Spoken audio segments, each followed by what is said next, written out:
नमस्कार, स्वागत है आप सभी का। भारत दौरे के आखिरी दिन आज अमेरिकी राष्ट्रपति बराक ओबामा दिल्ली के सिरी फोर्ट ऑडिटोरियम में व्याख्यान देंगे। आइए इसके सीधे प्रसारण के लिए आपको लिए चलते हैं Siri fort auditorium. Some of you who know me out there can vouch for the fact that I cannot carry a tune. Not then, not now, not ever. So it was not easy. But that experience really changed me. I found that while I really look forward to the hugs with the kids in the private school, I tended to avoid most of them in the remand home. Why? Because I saw lice in their hair. Now that right there, I wanted to change the world, and a tiny black insect was going to be my biggest roadblock.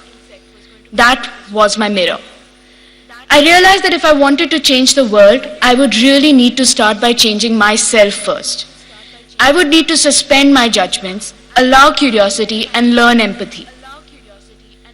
When I look back now, I realize that had it not been for that instance, I would never have found my life's passion, that of working with the non-profit organization Prava. At Prava, thank you. At Prava, we co-create empowering spaces with and for young people. Spaces where young people can experience the other and go beyond the narrow restricting identity boundaries. Spaces where they can become empathetic young leaders. Leaders who can take value-based, informed stances and then take appropriate action. Now, it is this belief in the need for empathy that connects me to the President and makes it a privilege to introduce him today. Over the years, he has emphasized the need to work on the empathy deficit. He has talked about how we need to move out of our narrow ambit and experience the other. We have to be able to move out and experience the other to be able to find our truest selves. What is even more incredible is the fact that he has attempted to demonstrate it himself, reminding us time and again that personal and social transformation go hand in hand. Ladies and gentlemen, it is now my pleasure to welcome on behalf of all the people in India, the man you've been waiting for, the President of the United States of America, Mr. Barack Obama.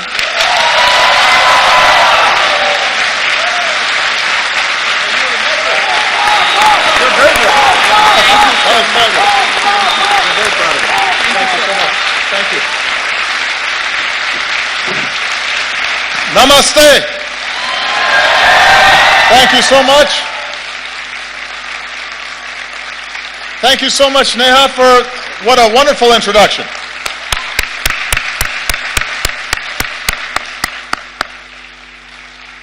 Everybody, please have a seat. Nothing fills me with more hope than when I hear incredible young people like Neha and all the outstanding work that she's doing on behalf of India's youth and for representing this nation's energy and its optimism and its idealism. She makes me very, very proud. And I'm sure, I think that may be her. Is that somebody related to you? Okay, because we just had a chance to meet, and she's beaming with pride right now, sitting next to you. Give Neha a big round of applause once again.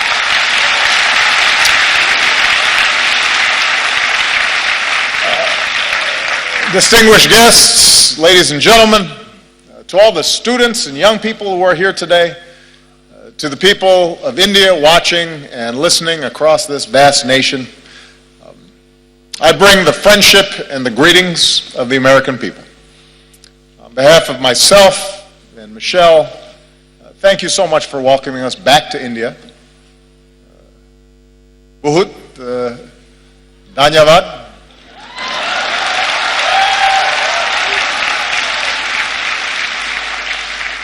It has been a great honor to be the first American president to join you for Republic Day.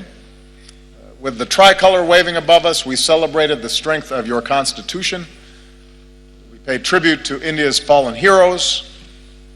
In yesterday's parade, we saw the pride and the diversity of this nation, including the daredevils on their Royal Enfields, which was very impressive. Secret Service does not let me ride motorcycles, especially not on my head. I realize that the sight of an American president as your chief guest on Republic Day would once have seemed unimaginable, but my visit reflects the possibilities of a new moment. As I've said many times, I believe that the relationship between India and the United States can be one of the defining partnerships of the century. When I spoke to your parliament on my last visit, I laid out my vision for how our two nations can build that partnership. And today I want to speak directly to you, the people of India, about what I believe we can achieve together and how we can do it. My commitment to a new chapter between our countries flows from the deep friendship between our people. Michelle and I have felt it ourselves. I recognized India with the first state visit of my presidency, where we also danced to some pretty good Bhangra. For the first time, we brought Diwali to the White House. On our last celebration here,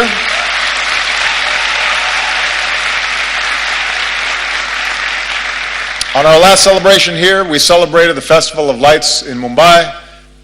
We danced with some children. Unfortunately, we were not able to schedule any dancing this visit. Señorita, bude desho me.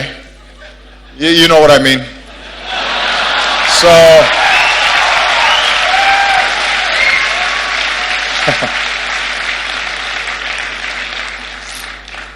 everybody said, by the way, how much better a dancer Michelle was than me, which hurt my feelings a little bit. On a more personal level, India represents an intersection of two men who've always inspired me. When Reverend Dr. Martin Luther King Jr. was protesting racial segregation in the United States, he said that his guiding light was Mahatma Gandhi. When Dr. King came to India, he said that being here in Gandhi's land reaffirmed his conviction that in the struggle for justice and human dignity, the most potent weapon of all is nonviolent resistance. And those two great souls are why we can gather here today, Indians and Americans, equal and free. There's another link that binds us. More than 100 years ago, America welcomed a son of India, Swami Vivekananda. And Swami Vivekananda helped bring Hinduism and yoga to our country. And he came to my hometown of Chicago. And there, at a great gathering of religious leaders, he spoke of his faith and the divinity in every soul and the purity of love. And he began his speech with a simple greeting: sisters and brothers of America. So today, let me say, sisters and brothers of India.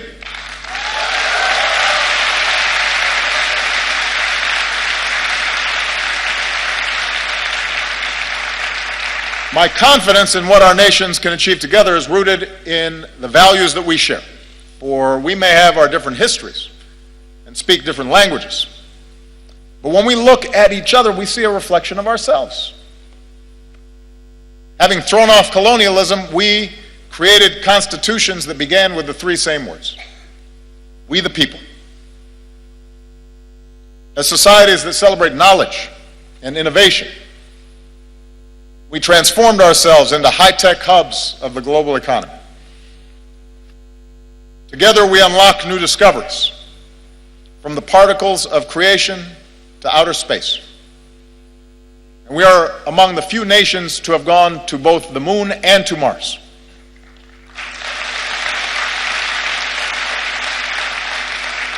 And here in India, this dynamism has resulted in a stunning achievement. You've lifted countless millions from poverty and built one of the world's largest middle classes. And nobody embodies this progress and this sense of possibility more than our young people. Empowered by technology, you are connecting and collaborating like never before on Facebook and WhatsApp and Twitter. And chances are you're talking to someone in America, your friends or your cousins. The United States has the largest Indian diaspora in the world. including some 3 million proud Indian Americans.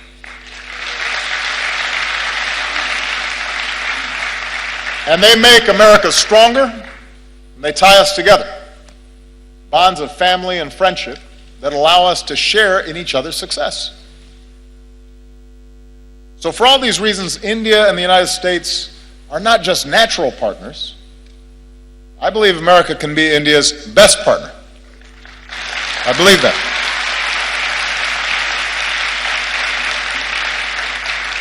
Of course, only Indians can decide India's role in the world, but I'm here because I'm absolutely convinced that both our peoples will have more jobs and opportunity, and our nations will be more secure, and the world will be safer and a more just place when our two democracies, the world's largest democracy, the world's oldest democracy, stand together. I believe that. So here in New Delhi, Prime Minister Modi and I have begun this work anew, and here's what I think we can do together. America wants to be your partner as you lift up the lives of the Indian people and provide greater opportunity. So working together, we're giving farmers new techniques and data, from our satellites to their cell phones, to increase yields and boost incomes. We're joining you in your effort to empower every Indian with a bank account. With the breakthroughs we achieved on this visit, we can finally move toward fully implementing our civil nuclear agreement, which will mean more reliable electricity for Indians and cleaner non-carbon energy that helps fight climate change.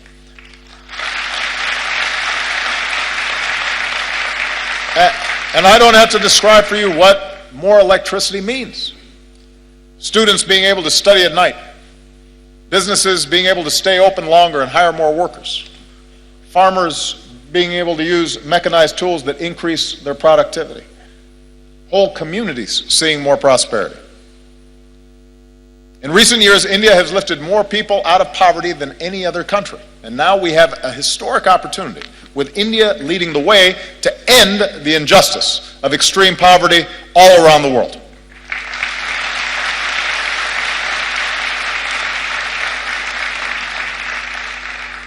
America wants to be your partner as you protect the health of your people and the beauty of this land.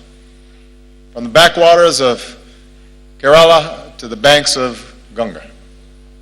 As we deliver more energy, more electricity, let's do it with clean, renewable energy like solar and wind.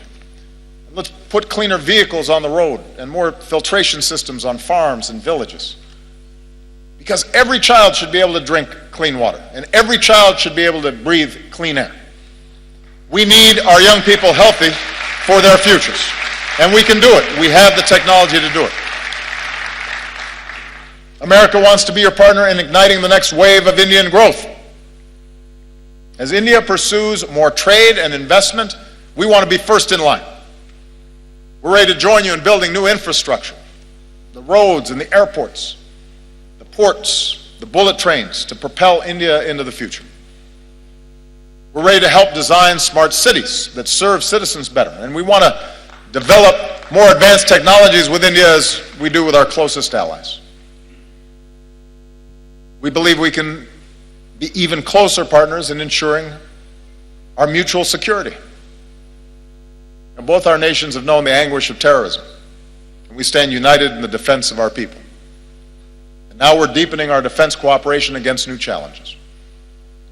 The United States welcomes a greater role for India in the Asia-Pacific, where the freedom of navigation must be upheld and disputes must be resolved peacefully.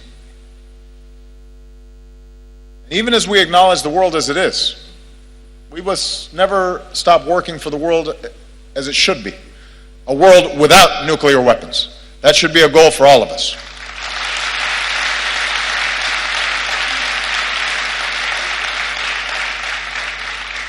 I believe if we're going to be true global partners, then our two nations must do more around the world together. So to ensure international security and peace, multilateral institutions created in the 20th century have to be updated for the 21st. And that's why I support a reformed United Nations Security Council that includes India as a permanent member.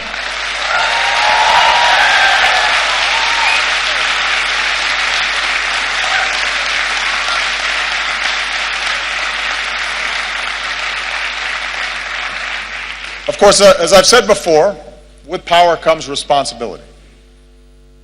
In this region, India can play a positive role in helping countries forge a better future.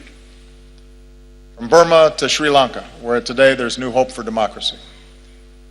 With your experience in elections, you can help other countries with theirs. With your expertise in science and medicine, India can do more around the world to fight disease and develop new vaccines and help us end the moral outrage of even a single child dying from a preventable disease.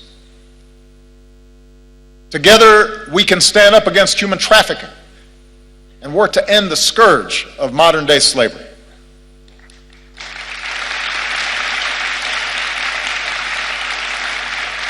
And being global partners means confronting the urgent global challenge of climate change. With rising seas, melting Himalayan glaciers, more unpredictable monsoons, cyclones getting stronger, few countries will be more affected by a warmer planet than India. The United States recognizes our part in creating this problem, so we're leading the global effort to combat it. And today I can say that America's carbon pollution is near its lowest level in almost 2 decades. I know the argument made by some that it's unfair for countries like the United States to ask developing nations and emerging economies like India to reduce your dependence on the same fossil fuels that help power our growth for more than a century. But here's the truth. Even if countries like the United States curb our emissions, if countries that are growing rapidly like India, with soaring energy needs, don't also embrace cleaner fuels, then we don't stand a chance against climate change. So we welcome India's ambitious targets for generating more clean energy. We'll continue to help India deal with the impacts of climate change, because you shouldn't have to bear that burden alone. And as we keep working for a strong global agreement on climate change, it's young people like you who have to speak up so we can protect this planet for your generation. I'll be gone when the worst effects happen. It's your generation and your children that are going to be impacted. That's why it's urgent that we begin this work right now. Development that lifts up the lives and health of our people, trade and economic partnerships that reduce poverty and create opportunity, leadership in the world that defends our security and advances human dignity and protects our planet. That's what I believe India and America can do together. So with the rest of my time, I want to discuss how we can do it. Because in big and diverse societies like ours, progress ultimately depends on something more basic, and that is how we see each other. We know from experience what makes nations strong. Neha, I think, did a great job of describing the essence of what's important here. We are strongest when we see the inherent dignity in every human being. Look at our countries, the incredible diversity, even here in this hall. India is defined by countless languages and dialects in every color and caste and creed, gender and orientations. And likewise in America, we're black and white and Latino and Asian and Indian American and Native American. Your Constitution begins with the pledge to uphold the dignity of the individual. And our Declaration of Independence proclaims that all men are created equal. In both our countries, generations have worked to live up to these ideals. When he came to India, Martin Luther King Jr. was introduced to some school children as a fellow untouchable. My grandfather was a cook for the British Army in Kenya. The distant branches of Michelle's family tree include both slaves and slave owners. When we were born, people who looked like us still couldn't vote in some parts of the country. Even as America has blessed us with extraordinary opportunities, there were moments in my life where I've been treated differently because of the color of my skin. Many countries, including the United States, grapple with questions of identity and inequality and how we treat each other, people who are different than us, how we deal with diversity of beliefs and of faiths. Right now, in crowded neighborhoods not far from here, a man is driving an auto rickshaw or washing somebody else's clothes or doing the hard work no one else will do. And a woman is cleaning somebody else's house. And a young man is on a bicycle delivering lunch. A little girl is hauling a heavy bucket of water. And I believe their dreams, their hopes, are just as important, just as beautiful, just as worthy as ours. So even as we live in a world of terrible inequality, we're also proud to live in countries where even the grandson of a cook can become president, or even a dulit can help write a constitution, and even a tea seller can become prime minister.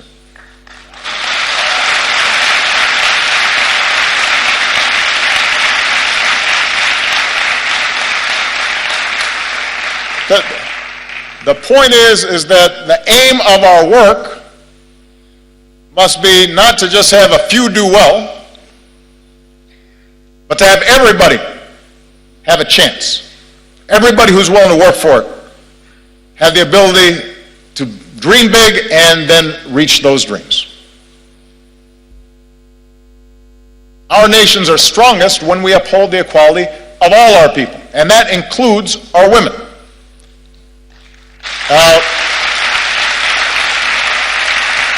You may have noticed I am married to a very strong and talented woman.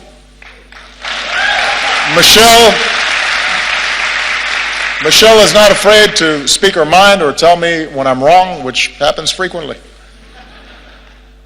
And we have two beautiful daughters, so I'm surrounded by smart, strong women. And in raising our girls, we've tried to instill in them basic values.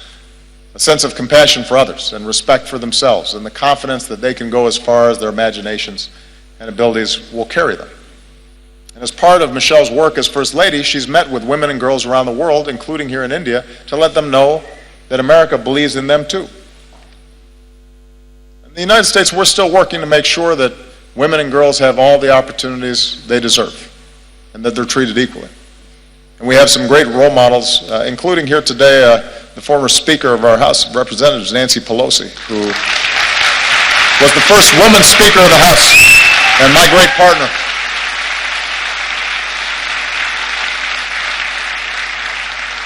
And here in India, it's the wives and the mothers who so often hold families and communities together. Indian women have shown that they can succeed in every field, including government, where many of your leaders are women. And the young women who are here today are part of a new generation that is making your voice heard and standing up and determined to play your part in India's progress. And here's what we know. We know from experience that nations are more successful when their women are successful.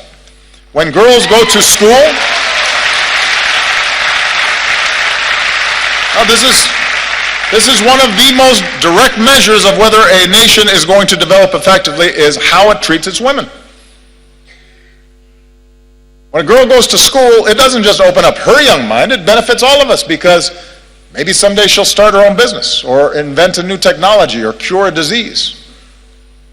And when women are able to work, families are healthier and communities are wealthier and entire countries are more prosperous. And when young women are educated, then their children are going to be well educated and have more opportunity. So if nations really want to succeed in today's global economy, they can't simply ignore the talents of half their people. And as husbands and fathers and brothers, we have to step up because every girl's life matters. Every daughter deserves the same chance as our sons. Every woman should be able to go about her day, to walk the streets or ride the bus and be safe and be treated with respect and dignity. She deserves that.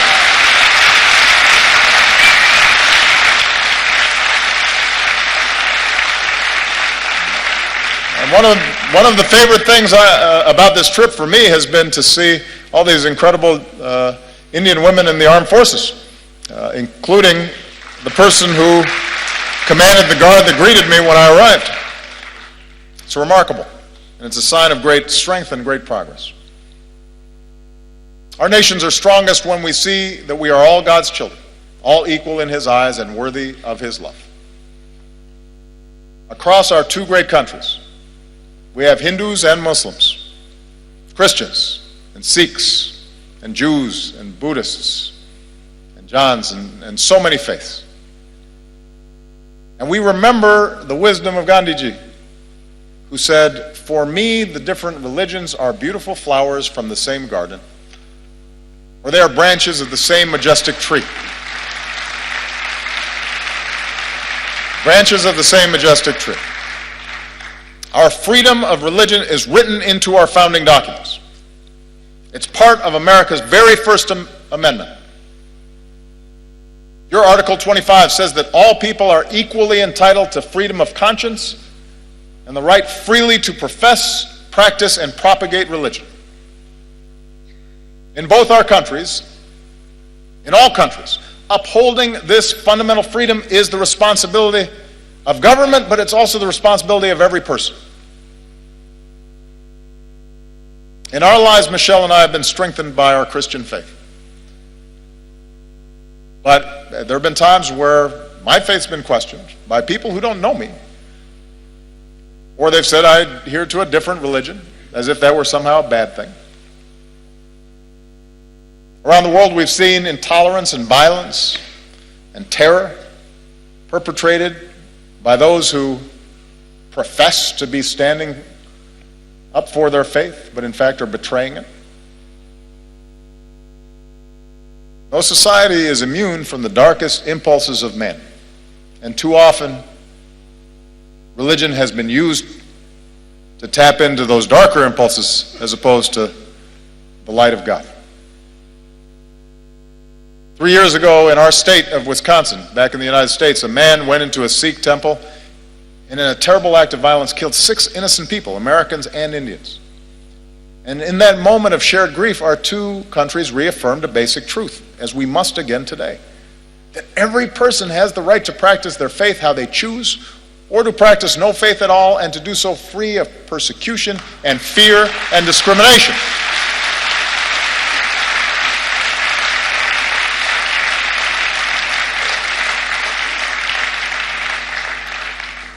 The peace we seek in the world begins in human hearts.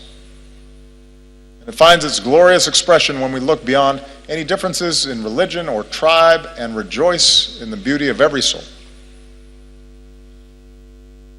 And nowhere is that more important than India. Nowhere is it going to be more necessary for that foundational value to be upheld.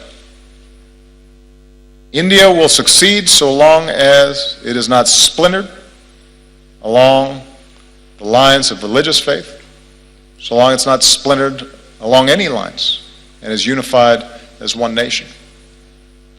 And it's when all Indians, whatever your faith, go to the movies and applaud actors like Shah Rukh Khan, and when you celebrate athletes like Milkha Singh or Mary Kom, and every Indian can take pride in the courage of a humanitarian who liberates boys and girls from forced labor and exploitation, who's here today, Kailash Satyarthi,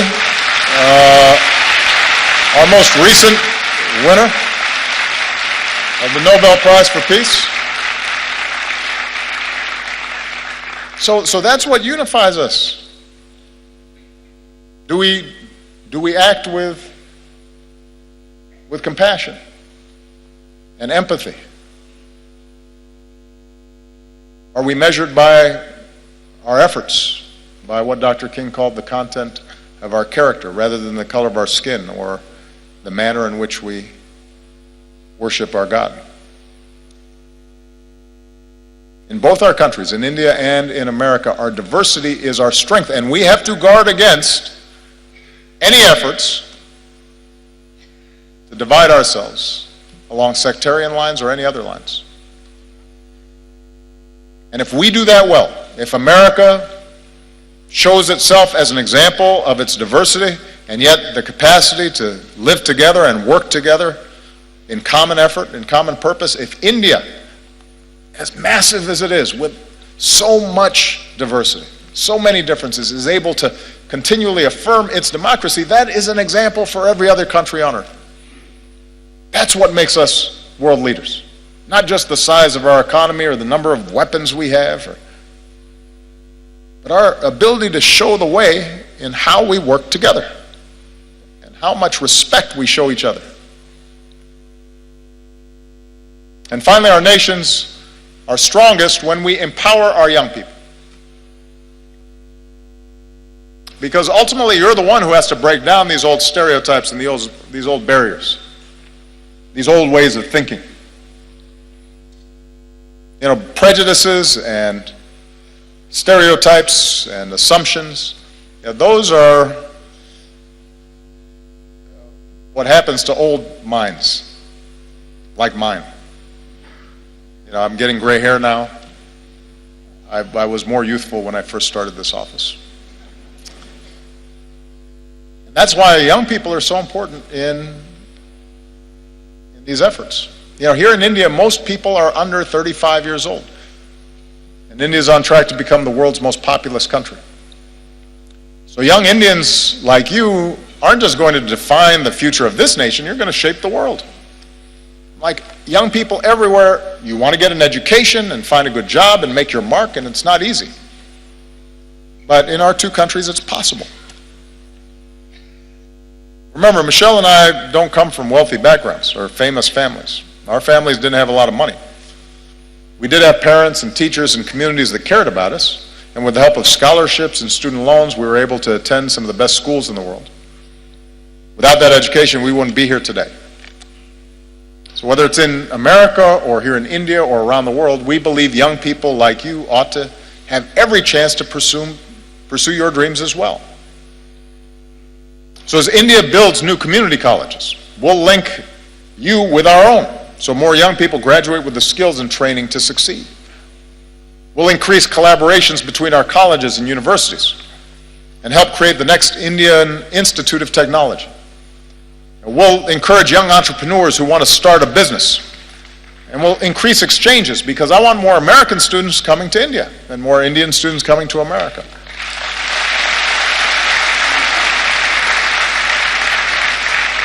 And that way we can learn from each other and we can go further. Because one other thing we have in common, Indians and Americans are some of the hardest working people on earth. And I've seen that, Michelle and I have seen that in a family here in India. I just want to tell you a quick story. On our last visit here, we visited Humayun's tomb. And while we were there, we met some of the laborers who are the backbone of this nation's progress. We met their children and their families as well. And some wonderful young children with bright smiles, sparks in their eyes. And one of the children we met was a boy named Vishal. And today Vishal is 16 years old, and he and his family live in South Delhi in the village of Murbun. This is Vishal. And his mother works hard in their modest home, and his sister is now in university. She wants to become a teacher. His brother is a construction worker earning his daily wage. And his father works as a stone layer farther away, but sends home what little he makes so Vishal can go to school. And Vishal loves math, and mostly he studies. And when he's not studying, he likes watching Kubudi. And he dreams of someday joining the Indian Armed Forces. And we're grateful that Vishal and his family joined us today. We're very proud of him because he's an example of the talent that's here. And then Vishal's dreams are as important as Malia and Sasha's dreams, our daughters. And we want him to have the same opportunities. Sisters and brothers of India. Now, we are not perfect countries, and we've known tragedy and we've known triumph. We're home to glittering skyscrapers, but also terrible poverty. And new wealth, but also rising inequality. We have many challenges in front of us. But the reason I stand here today, and I'm so optimistic about our future together, is that despite our imperfections, our two nations possess the keys to progress in the century ahead. We vote in free elections. We work and we build and we innovate. We lift up the least among us. We reach for heights previous generations could not even imagine. We respect human rights and human dignity, and it is recorded in our constitutions. And we keep striving to live up to those ideals put to paper all those years ago. And we do these things because they make our lives better and safer and more prosperous, but we also do them because our moral imaginations extend beyond the limits of our own lives. We believe that the circumstances of our birth need not dictate the arc of our lives. We believe in the father working far from home, sending money back so his family might have a better life. We believe in the mother who goes without so that her children might have something more. We believe in the laborer earning his daily wage and the student pursuing her degree. We believe in a young boy who knows that if he just keeps studying, if he's just given the chance, his hopes might be realized too. We are all beautiful flowers from the same garden, branches of the same majestic tree. I am the first American president to come to your country twice, but I predict I will not be the last, because as Americans, we believe in the promise of India, we believe in the people of India, we are proud to be your friend, we are proud to be your partner as you build the country of your dreams. Jai Hind. Thank you. Jai Hind. आजा रे आजा रे आजा रे आजा रे भले कितने लंबे हो रस्ते हो थके न तेरा ये तन हो आजा रे सुन ले पुकार डगरिया रहना ये रस्ते तरसते हो तू आजा रे इस धरती का है राजा तू ये बात जान ले तू कठिनाई से टकरा जा तू नहीं हार मान ले तू मितवा सुन मितवा तुझको क्या डर है रे ये धरती अपनी है अपना अंबर है रे ओ मितवा सुन मितवा तुझको क्या डर है रे धरती अपनी है अपना अंबर है रे तू आजा रे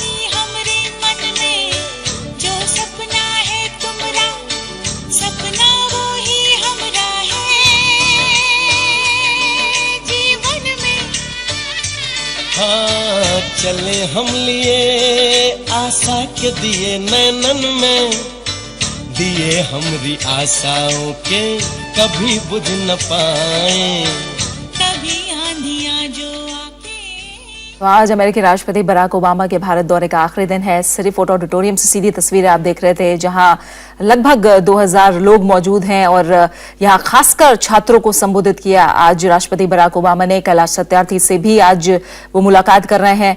खास तौर से उन्होंने कहा कि भारत और अमेरिका के जो रिश्ते हैं वो नए दौर में जा रहे हैं। तमाम चीजों को लेकर उन्होंने नई तस्वीर पेश की है और साथ ही कहा है कि अमेरिका भारत का सबसे अच्छा पार्टनर भी साबित हो सकता है। और इसी के साथ फिलहाल यहां एक छोटा सा ब्रेक ले रहे हैं।